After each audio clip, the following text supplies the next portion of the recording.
एक तो बाबा साहब के सम्मान में ताली आप लोग बजाइएगा एक बार रिक्वेस्ट है। आखिरी बात कहाँ गया कैसे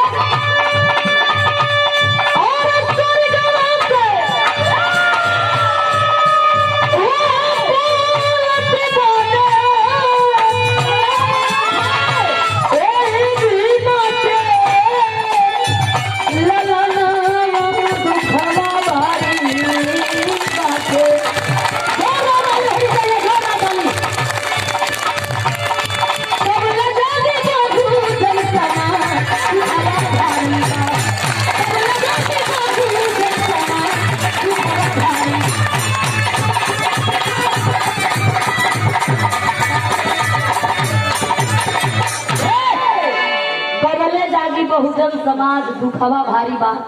एक बार और के दोहरावे के फरमाइश सती करू के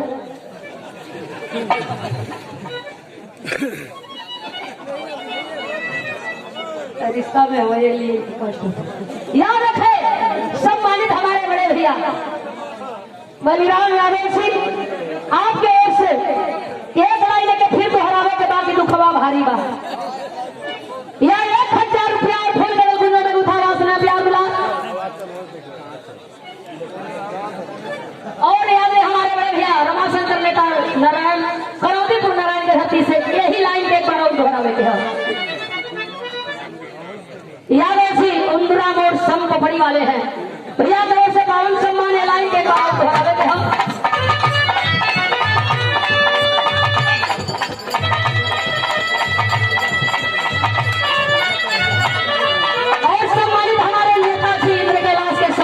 पूजनीय नेताजी के नाम पर जोरदार ताली हो जानी चाहिए।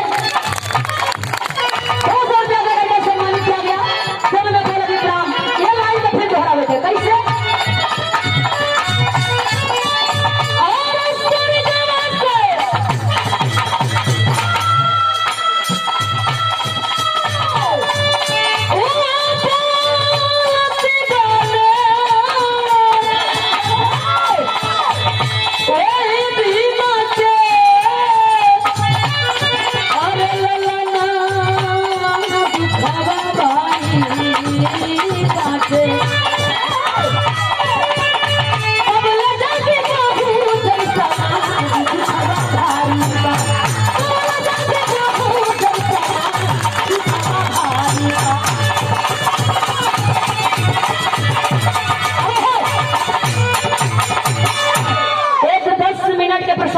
रविदास जी के सम्मान में मैं उनका चर्चा करना चाहूंगी। फिर उसके बाद आप लोग जैसा आदेश होगा जैसा आप लोगों का विचार होगा जैसा फरमाइश आप लोगों का होगा दीवाना जी से आप लोग सुनिएगा।